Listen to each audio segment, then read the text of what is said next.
பாகுபாடு இல்லாத நலத்திட்டங்கள் மூலம் சிறுபான்மையின மக்களை மேம்படுத்துவதற்கு அரசு உறுதி பூண்டுள்ளதாக மத்திய சிறுபான்மையினர் நலத்துறை அமைச்சர் கிரண் ரிஜிஜு கூறியுள்ளார். கோவா மாநிலத்திற்கு சென்ற அவர் தேசிய சிறுபான்மையின மக்களின் மேம்பாடு மற்றும் நிதி ஆணையத்தின் பயனாளிகளுடன் கலந்துரையாடினார்.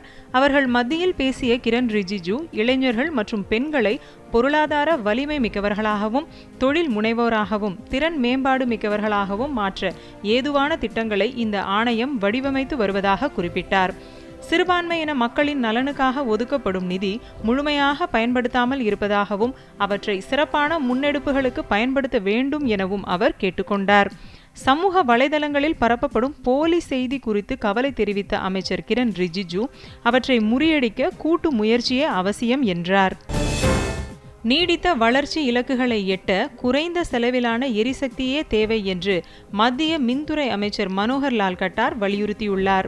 ஹரியானா மாநிலம் குருகிராமில் நடைபெற்ற 15வது பிரிக்ஸ் நாடுகளின் மின்துறை அமைச்சர்கள் கூட்டத்தில் கலந்து கொண்டு உரையாற்றிய அவர் சமூக முன்னேற்றம், மனிதவள மேம்பாடு, பொருளாதார வளர்ச்சி ஆகியவற்றுக்கு எரிசக்தியே முக்கிய காரணியாக திகழ்வதாக கூறினார்.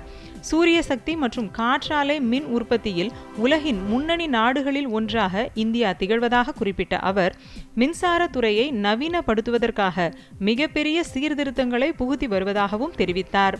உலகளாவிய பருவநிலை மாறுபாடு வளர்ந்து வரும் நாடுகளில் மாபெரும் தாக்கத்தை ஏற்படுத்துவதாக மனோகர் லால் கட்டார் கூறினார். புதுவையில் புனரமைக்கப்பட்ட சுங்க இல்லம் மற்றும் பழைய கலங்கரை விளக்கத்தை மத்திய நிதியமைச்சர் நிர்மலா சீதாராமன் திறந்து வைத்தார்.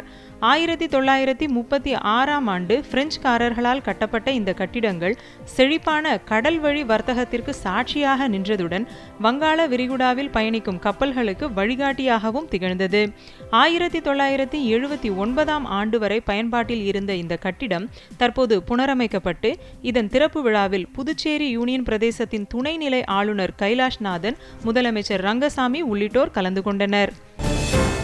மக்களுக்கு இடையூறாக இருக்கும் டாஸ்மாக் கடைகள் கண்டறியப்பட்டு வருவதாக மாநில மதுவிலக்கு மற்றும் ஆயத்தீர்வைத்துறை அமைச்சர் விக்னேஷ் கூறியுள்ளார். திண்டுக்கல் மாவட்டம் பழனியில் செய்தியாளர்களிடம் பேசிய அவர் பொதுமக்களுக்கு இடையூறை ஏற்படுத்தும் வகையில் உள்ள டாஸ்மாக் கடைகள் முற்றிலும் அகற்றப்படும் என்றார். டாஸ்மாக் நிர்வாகத்தை முறைப்படுத்துவது மற்றும் கடைகளை ஒழுங்குபடுத்துவது தொடர்பாக புதிய சட்ட வரைவு தயார் செய்யப்பட்டு வருவதாகவும் டாஸ்மாக் காலி பாட்டில்கள் தொடர்பாக எழுப்பப்படும் புகார்கள் மீது உடனுக்குடன் நடவடிக்கை எடுத்து வருவதாகவும் அமைச்சர் விக்னேஷ் தெரிவித்தார்.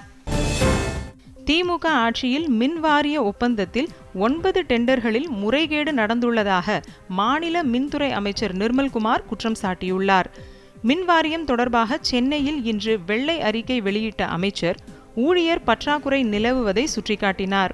மொத்தம் 65,921 காலி பணியிடங்கள் உள்ளதாக கூறிய அமைச்சர் விரைவில் மின் வாரியத்தில் 20,000 பணியிடங்கள் விரைவில் நிரப்பப்படும் என்று தெரிவித்தார். மின் பணியாளர் பற்றாக்குறை காரணமாக மாதம் ஒரு முறை வீடுகளில் கணக்கெடுப்பு நடத்த இப்போதைக்கு முடியாது என்று அமைச்சர் நிர்மல்குமார் கூறினார்.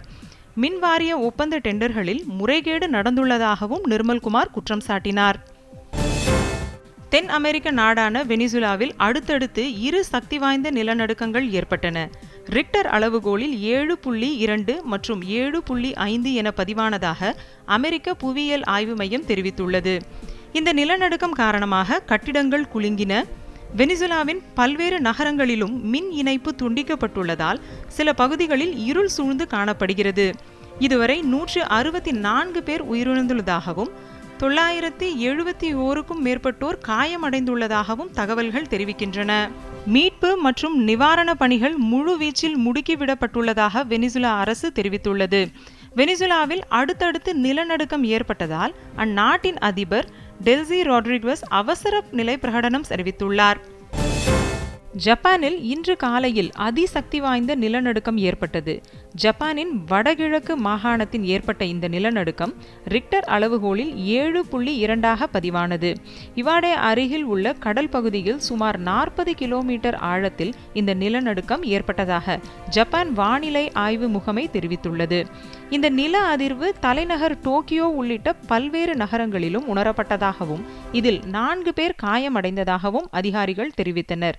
எனினும் இந்த நில அதிர்வால் ஆழிப்பேரலை எச்சரிக்கை ஏதும் விடுக்கவில்லை என்றும் அணுமின் நிலையங்களுக்கும் எந்தவித பாதிப்பும் ஏற்படவில்லை என்றும் தெரிவிக்கப்பட்டுள்ளது.